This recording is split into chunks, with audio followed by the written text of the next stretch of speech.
Student, आज हम start करने वाले हैं इलेक्ट्रिसिटी क्लास 10th का चैप्टर फर्स्ट। देखो समझते हैं आखिर इलेक्ट्रिसिटी होती क्या है, उसका क्लासिफिकेशन कैसे किया गया है और इसमें जो चार्ज टर्म आता है उसकी यूनिट क्या होती है और कन्वर्जन कैसे करते हैं। ठीक है, तो स्टार्ट करते हैं इलेक्ट्रिसिटी। तो इलेक्ट्रिसिटी में सबसे पहले हम लोग क्या पढ़ते हैं, इलेक्ट्रिक चार्ज के बारे में। ठीक है, क्योंकि अगर मुझे पता होगा इलेक्ट्रिसिटी की बात करें मतलब करंट की बात कर रहे हैं, और करंट कब डेवलप होता है, करंट उस समय डेवलप होता है जब हमारे इलेक्ट्रॉन्स फ्लो करते हैं। कहने का मतलब जब चार्ज फ्लो करते हैं एक पॉइंट दूसरे पॉइंट तक जाते हैं तो वहां पर इलेक्ट्रिसिटी डेवलप होती है। तो इलेक्ट्रिक चार्ज के बारे में पढ़ते हैं, आखिर इलेक्ट्रिक चार्ज होता क्या है। तो इलेक्ट्रिक चार्ज डिफिनेशन क्या है, it is an intrinsic property of an elementary particle. ये एक इंट्रिंसिक प्रॉपर्टी, देखो डिफिनेशन आनी चाहिए, डिफिनेशन भी आ सकता है। तो पूछा गया है कि व्हाट इज इलेक्ट्रिक चार्ज। तो इलेक्ट्रिक चार्ज क्या है, इलेक्ट्रिक चार्ज एक तरीके से इंट्रिंसिक प्रॉपर्टी है। इंट्रिंसिक प्रॉपर्टी मतलब किसी भी सब्सटेंस के पास छिपी हुई प्रॉपर्टी है जो हर एक एलिमेंट्री पार्टिकल के पास होती ही होती है। ठीक है, इलेक्ट्रॉन है, प्रोटॉन है, हम है, आप है, तो सबके पास कुछ ना कुछ चार्ज होगा। ठीक है, तो चार्ज पार्टिकल वहां पर रहते हैं, उसको बोलते हैं हम लोग इलेक्ट्रिक चार्ज। एलिमेंट्री पार्टिकल में क्या क्या चीजें आती है,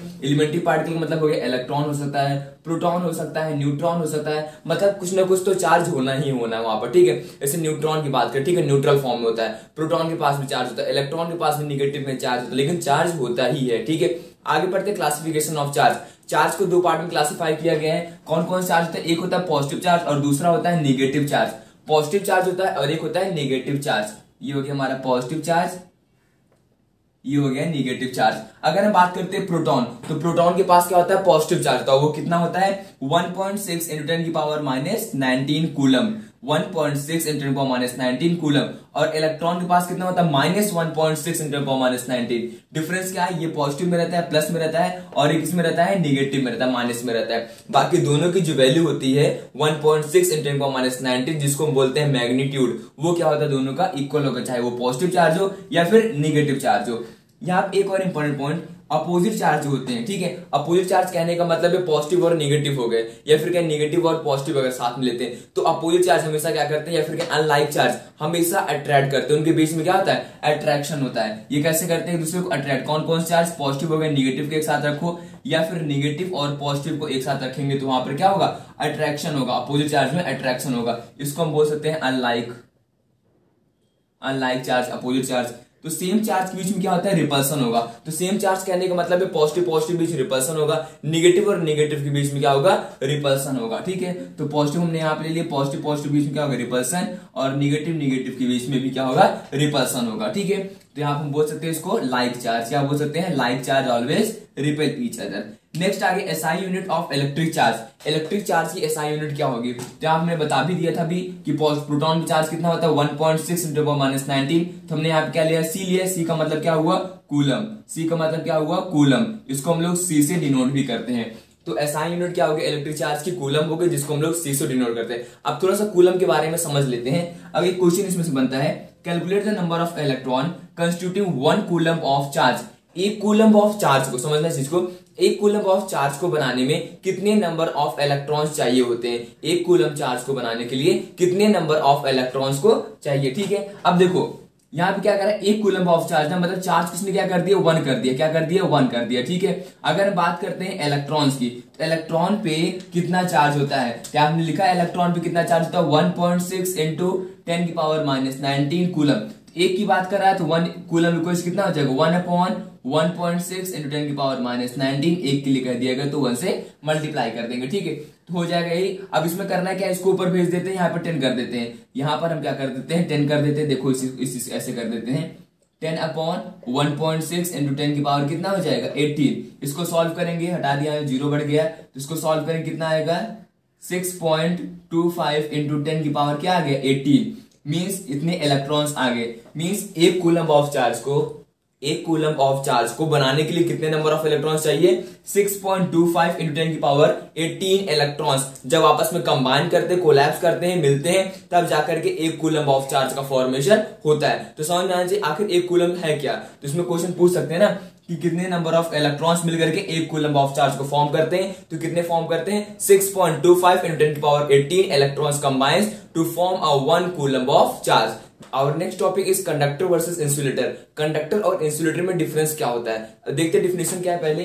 तो कंडक्टर क्या होता है, दो substance which conduct electricity are called conductor. तो कंडक्टर किसको बोलेंगे, जो इलेक्ट्रिसिटी कंडक्ट करेगा उसको हम क्या बोलेंगे, कंडक्टर बोलेंगे। अब इसका रीजन समझेंगे, इलेक्ट्रिसिटी क्यों कंडक्ट करेगा, क्या रीजन है इलेक्ट्रिसिटी कंडक्शन का। पहले इंसुलेटर समझ लेते क्या है। दो substance which do not conduct electricity, ऐसे सब्सटेंस जो इलेक्ट्रिसिटी कंडक्ट नहीं करेंगे उसको इंसुलेटर में कैटेगराइज किया गया। तो दो पार्ट में कैटेगराइज किया गया मटेरियल, एक होगा कंडक्टर, दूसरा हो गया इंसुलेटर। कंडक्टर वो हो गए जो इलेक्ट्रिसिटी कंडक्ट करेंगे, इंसुलेटर वो हो गए जो इलेक्ट्रिसिटी कंडक्ट नहीं करेंगे। ठीक है, अब इसका रीजन समझते हैं। आखिर कंडक्टर इलेक्ट्रिसिटी क्यों कंडक्ट कर रहा है, ड्यू टू फ्री इलेक्ट्रॉन्स। क्यों कंडक्ट कर रहा है, फ्री इलेक्ट्रॉन्स। ठीक है, ये कंडक्ट क्यों नहीं कर रहा है, absence of free electron. Simple reason है, एब्सेंस ऑफ फ्री इलेक्ट्रॉन्स, इसके पास फ्री इलेक्ट्रॉन्स नहीं है। देखो यहां पर ऐसा कुछ नहीं कहा जा रहा है कि इंसुलेटर के पास इलेक्ट्रॉन्स नहीं होते हैं, फ्री इलेक्ट्रॉन्स इंसुलेटर के पास नहीं होते हैं, कंडक्टर के पास होते हैं। लेकिन इलेक्ट्रॉन की बात करें तो इलेक्ट्रॉन इसमें भी होते हैं और इलेक्ट्रॉन इसमें भी होते हैं। इसे एग्जांपल के लिए समझना है इस चीज को।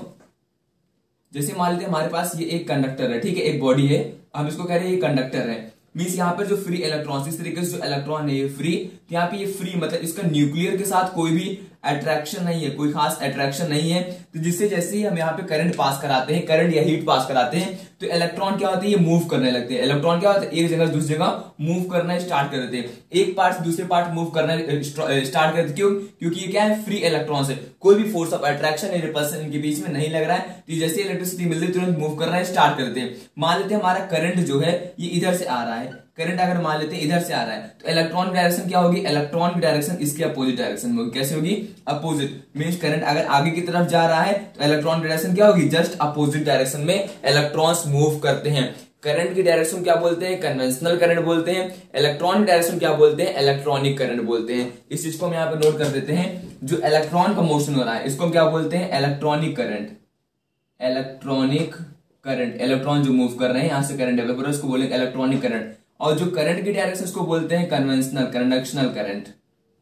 कंडक्शनल करंट क्या बोलते हैं, कंडक्शनल करंट। और ये दोनों एक दूसरे के बिल्कुल अपोजिट है।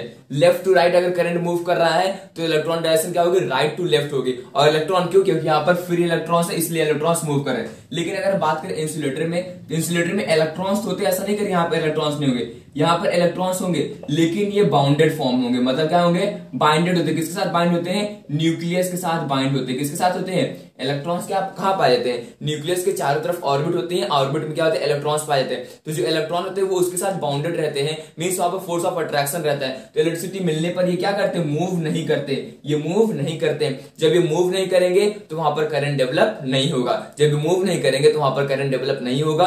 ये रीजन है, जिसके पास फ्री इलेक्ट्रॉन्स नहीं होता है, इसलिए जो इंसुलेटर होते हैं वो इलेक्ट्रिसिटी कंडक्ट नहीं करते हैं। ठीक है, मेटल्स बेसिकली ले लेते हैं हम लोग, आयरन, कॉपर, कुछ भी लेते हैं, तो क्या होते हैं, इलेक्ट्रिसिटी कंडक्ट करते हैं क्योंकि इनके पास फ्री इलेक्ट्रॉन्स होते हैं। इंसुलेटर में हो गया प्लास्टिक, पेपर, ये सब क्या होते हैं, इलेक्ट्रिसिटी कंडक्ट नहीं करते क्योंकि इनके पास फ्री इलेक्ट्रॉन्स नहीं होता है। ठीक है, बाउंडेड फॉर्म में इलेक्ट्रॉन्स रहता है इसलिए ये इलेक्ट्रिसिटी कंडक्ट नहीं करते हैं। Next topic is electric potential and potential difference. Electric potential और पोटेंशियल डिफरेंस में डिफरेंस क्या होता है उसके बारे में पढ़ेंगे हम लोग। पहले डिफिनेशन देखते हैं, इलेक्ट्रिक पोटेंशियल क्या होता है। तो इलेक्ट्रिक पोटेंशियल क्या होता है, इलेक्ट्रिक पोटेंशियल को हम लोग V से डिनोट करते हैं। Work done in moving a unit positive charge from infinity to that point. Means किसी वर्क क्या होगा, किसी भी पॉइंट चार्ज को, किसी भी पॉइंट चार्ज को अगर लोग इंफिनिटी से किसी दूसरे पॉइंट पर लेकर के आ रहे हैं। ठीक है, जैसे मान लो यहाँ पर एक चार्ज रखा गया है, ठीक है, यहाँ पर एक चार्ज है, एक पॉइंट, मतलब यहाँ पे क्या है, इलेक्ट्रिक फील्ड डेवलप हो रही है। ठीक है, यहाँ पे इलेक्ट्रिक फील्ड डेवलप हो रही है। हम क्या कर रहे हैं, एक पॉजिटिव चार्ज कहां से ला रहे हैं, इंफिनिटी से लेकर के इस पॉइंट के पास। इस पॉइंट मान लो यहाँ पर एक चार्ज हम क्यू ला रहे हैं, क्यू हमारा पॉइंट चार्ज है, इसको इसके पास लेकर के आ रहे हैं, इसको बोले पॉइंट चार्ज या फिर बोलते हैं यूनिट चार्ज। इसको हम बोले पॉइंट चार्ज या फिर यूनिट पॉजिटिव चार्ज को इंफिनिटी से एक पॉइंट के पास लेके आ रहे हैं। यहाँ पर पोटेंशियल है लेकिन इंफिनिटी पर पोटेंशियल नहीं है, तो कहा गया यहाँ पर जो वर्क डन होगा इस चार्ज को यहां से यहां तक लाने में, उसको क्या बोलेंगे, इलेक्ट्रिक पोटेंशियल। मींस डिफिनेशन क्या है, work done in bringing a unit positive charge, एक यूनिट पॉजिटिव चार्ज को इंफिनिटी से लेकर के किसी एक पॉइंट पर लाना, उसको क्या बोलते हैं, इलेक्ट्रिक पोटेंशियल। इसको किससे डिनोट करते हैं, इसको V से डिनोट करते हैं। तो SI यूनिट क्या हो जाएगी, वर्क डन अपॉन चार्ज, इसको भी बोल सकते हैं। ठीक है, और SI यूनिट इसकी क्या होगी, V होगी, वोल्ट। ठीक है, SI यूनिट क्या होगी इसकी, वोल्ट होगी, इसको हम V से डिनोट करते हैं। Next is potential difference. अगर ये समझ में आ गया तो ये भी समझ में आ जाएगा, थोड़ा सा डिफरेंस है, ज्यादा डिफरेंस नहीं है। वैसे क्या एसआई यूनिट में तो बिल्कुल सेम है, और जो फॉर्मूला इनके लिखते हैं दोनों को वी से ही डिनोट किया जाता है, ठीक है। तो पोटेंशियल डिफरेंस क्या होता है? The potential difference between 2 point in an electric circuit is defined as amount of work done in moving a unit positive charge from one point to another। देखो डिफिनेशन में ज्यादा डिफरेंस नहीं है, work done in moving a unit positive charge, work done in moving a unit positive charge। यहां पर क्या है? from infinity to that point, और यहां पर कहां है? from one point to another point। Electric potential में इंफिनिटी से किसी एक पॉइंट पर लाते हैं, पोटेंशियल डिफरेंस में क्या करते हैं? एक पॉइंट से दूसरे पॉइंट तक लेके जाना है, ठीक है। समझना है इसको। जैसे मान ले हमारे पास यहाँ पे फील्ड डेवलप हो रही है, यहां पर इलेक्ट्रिक फील्ड डेवलप हो रही है। अब हमने क्या किया? एक चार्ज को लिया, चार्ज के पास यहाँ पे पोटेंशियल ऑलरेडी था, यहाँ पे चार्ज हमने लिया ए, इसके पास ऑलरेडी पोटेंशियल है, इसको हम इलेक्ट्रिक फील्ड के अंदर एक पॉइंट से दूसरे पॉइंट बी तक लेके गए, एक पॉइंट ए से लेकर के दूसरे पॉइंट बी तक लेके गए। तो यहाँ पर क्या हुआ? पोटेंशियल का डिफरेंस है, यहाँ पर पोटेंशियल कितना है? वी ए, यहाँ पर पोटेंशियल कितना हो गया? We B.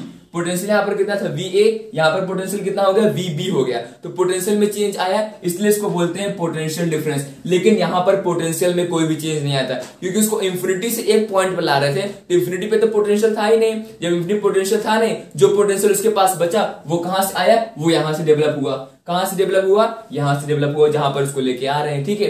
और पोटेंशियल डिफरेंस में क्या हुआ? एक पॉइंट है, वहां पर पोटेंशियल है ऑलरेडी, दूसरे पॉइंट पे लेकर वहां पे भी पोटेंशियल था, तो यहां पर क्या होगा? पोटेंशियल डिफरेंस लिखेंगे डेल्टा वी इक्वल्स टू, तो क्या हो जाएगा? वी बी माइनस वी ए।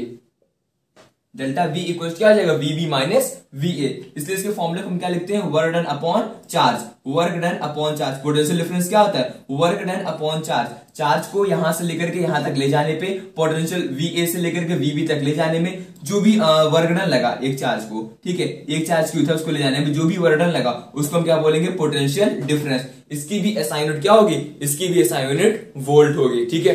तो पोटेंशियल डिफरेंस वैसे भी हम यहाँ पे बता सकते हैं V A minus V B minus V A ना, ठीक है। V B minus V A equals to W upon Q.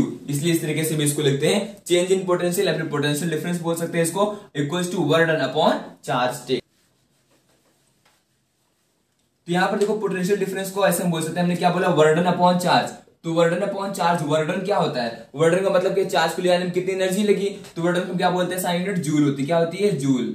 यहाँ पे लिख देना है जूल अपॉन क्या हो गया? चार्ज। थोड़ी देर पहले हमने इसके बारे में बताया था, चार्ज का जो साइन होता है वो क्या होता है? कूलम। तो क्या हो जाएगा? यहाँ पर कूलम हो जाएगा। तो इसको हम क्या लिख सकते हैं? चार्ज पर कूलम। क्या लिख सकते हैं? चार्ज पर कूलम। अब इसमें पूछा जाता है कि 1 जूल ऑफ वर्क क्या हुआ है, फिर कहें कि 1 वोल्ट किसको बोलेंगे? 1 वोल्ट किसको बोला जाएगा?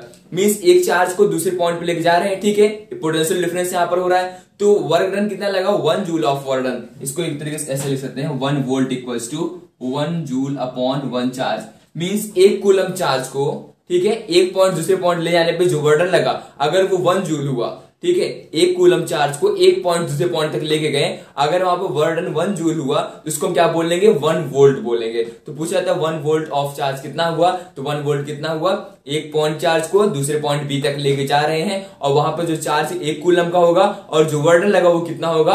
1 जूल होगा। तो वहां पर क्या बोलेंगे? 1 वोल्ट ऑफ वर्क डन हो रहा है, ठीक है, 1 वोल्ट पोटेंशियल डिफरेंस वहां पर हो रहा है। ये हो गया हमारा इलेक्ट्रिक पोटेंशियल और पोटेंशियल डिफरेंस। थोड़ा सा पोटेंशियल डिफरेंस के बारे में और पढ़ लेते हैं। देखो यहाँ पे क्या है? Potential difference is measured by voltmeter. Potential difference को हम लोग कैसे मेजर करते हैं? वोल्ट मीटर से मेजर किया जाता है, ठीक है। तो वोल्ट मीटर के कुछ इंपॉर्टेंट पॉइंट्स ये हैं कि वोल्ट मीटर को हमेशा हम लोग कैसे कनेक्ट करेंगे? हमेशा इसको हम लोग पैरेलली कनेक्ट करेंगे। कैसे कनेक्ट करेंगे वोल्ट मीटर को? वोल्ट मीटर को किसी भी सर्किट में अगर कनेक्ट करना है तो कैसे कनेक्ट करना पड़ेगा? उसको पैरेलली कनेक्ट करना पड़ेगा। किस तरीके से कनेक्ट करना पड़ेगा? पैरेलली कनेक्ट करेंगे तो ही वहां पर हम लोग वोल्टेज कैलकुलेट कर लेंगे, ठीक है। नेक्स्ट आएगा volt meter have high resistance. तो पैरेलली कनेक्ट करते हैं और पैरेलल केस में यहाँ पर रेजिस्टेंस क्या होगा? बहुत ही ज्यादा होगा। तो वोल्ट मीटर का जो रेजिस्टेंस होता है वो बहुत ही ज्यादा होता है, ठीक है। चलो इस पे एक क्वेश्चन सॉल्व कर लेते हैं हम लोग पोटेंशियल डिफरेंस पर। फॉर्मूला क्या आया था? Work done upon charge. तो वर्क डन अपॉन चार्ज पर एक फॉर्मूला सॉल्व कर लेते हैं, ठीक है। क्वेश्चन देख लेते क्या है। How much energy is given to each coulomb of charge? कितनी एनर्जी दी जाएगी ईच कूलम ऑफ चार्ज, हर एक कूलम ऑफ चार्ज को passing through a voltage battery. 6 voltage battery अगर उसको पास करा रहे हैं तो हर एक कूलम ऑफ चार्ज को कितनी एनर्जी दी जाएगी? तो पहले क्वेश्चन ध्यान रखना गिवन में क्या क्या दिया गया है। तो कहा गया ईच कूलम ऑफ चार्ज, मतलब हमारा कहा गया Q इक्वल्स क्या रखना है? 1 कूलम रख देना, ठीक है, बाकी इसको फिर भूल जाना है। यहाँ पे वोल्टेज कितना है? 6 वोल्ट की बैटरी है तो V इक्वल्स कितना आ गया? 6 वोल्ट। पूछा क्या गया, एनर्जी पूछा गया, ठीक है।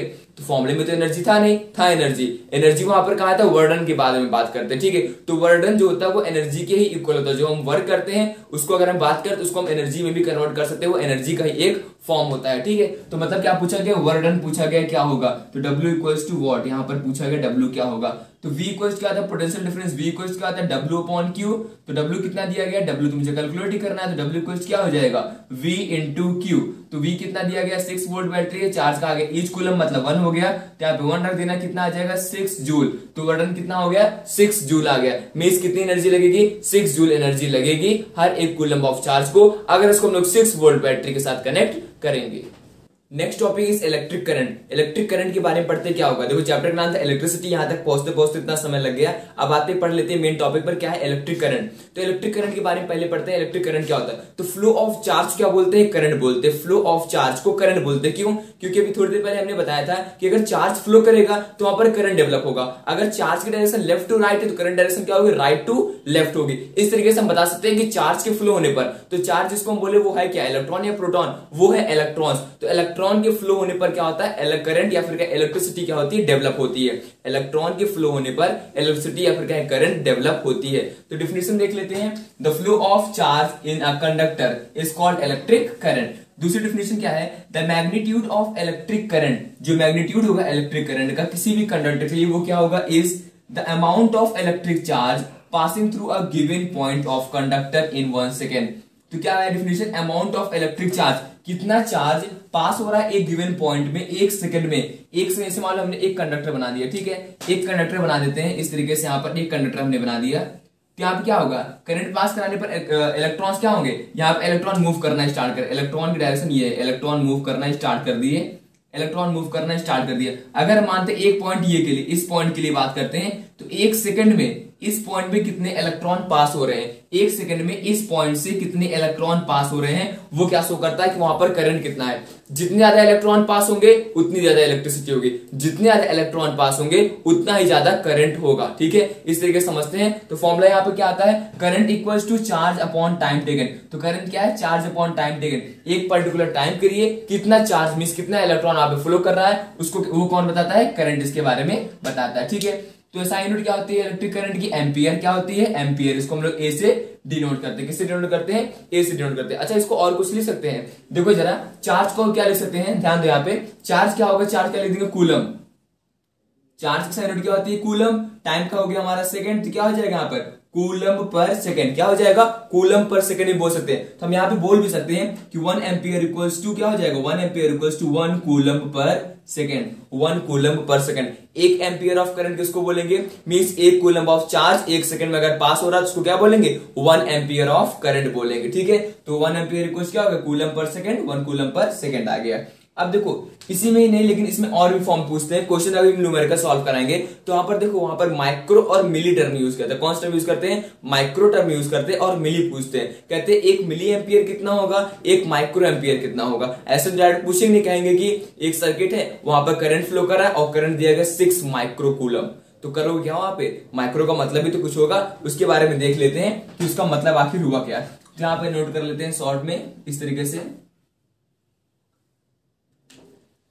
एक जो हमारा मिली कूलम की बात करें, एक मिली कूलम कितना होता है 10 की पावर -3, कूलम नहीं एम्पियर की बात कर लेते हैं, एम्पियर रखते हैं, एम्पियर की बात कर रहे हैं, तो क्या हो जाएगा 10 की पावर -3 एम्पियर। यही सेम कूलम के लिए भी फॉलो होता है, ठीक है, ऐसा नहीं है।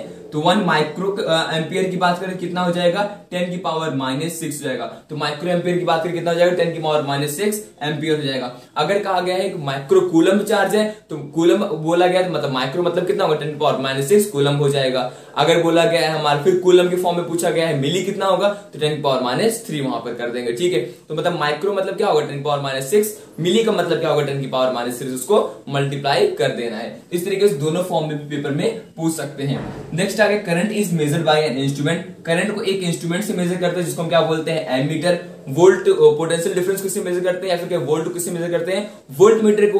करंट से किससे मेजर करते हैं, एमीटर से मेजर करते हैं। याद कैसे रहेगा, ऐसा यूनिट क्या होती है इलेक्ट्रिक करंट की, एम्पियर। तो एम्पियर मतलब क्या हुआ, एमीटर, याद रख लेना यहाँ से, ठीक है। तो हमेशा इसको कैसे कनेक्ट करते हैं, सीरीज में कनेक्ट करते हैं। किस तरीके से कनेक्ट होता है सीरीज में, यही रीजन इसके पास रेजिस्टेंस जो होता है वो बहुत ही कम होता है। यहाँ पे नोट देखो लिखा गया है वेरी लो रेजिस्टेंस। जो एमीटर होता है उसके पास रेजिस्टेंस क्या होता है, बहुत कम होता है। आप देखो वोल्ट मीटर को याद दिला देते हैं एक बार। वोल्ट मीटर में क्या केस था, तो वोल्ट मीटर क्या होता है, वोल्टेज और फिर क्या पोटेंशियल डिफरेंस। हमने करंट इलेक्ट्रिसिटी पढ़ लिया, अब ठीक है करंट के बारे में पढ़ लिया, अब करंट पे एक क्वेश्चन सॉल्व कर लेते हैं कि कैसे ये वर्क करता है। ठीक है, तो यहाँ पर एक क्वेश्चन है, an electric bulb draw a current of 0.25 ampere for 20 minute.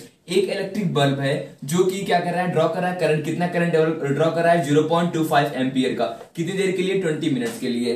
Calculate the amount of electric charge, calculate क्या करना है, इलेक्ट्रिक चार्ज कैलकुलेट करना है जो कि फ्लो करेगा सर्किट के अंदर। मींस एक इलेक्ट्रिक बल्ब है, कितना करंट यूज कर रहा है, 0.25 एम्पियर करंट यूज कर रहा है, कितनी देर के लिए, 20 मिनट के लिए। तो पूछा गया है कि अमाउंट ऑफ इलेक्ट्रिक चार्ज, कितना इलेक्ट्रिक चार्ज उस सर्किट में फ्लो कर रहा होगा। ठीक है, सबसे पहले गिवन देखते क्या क्या दिया गया, गिवन सबसे पहले लिखेंगे तो क्वेश्चन आसानी से सॉल्व हो जाएगा।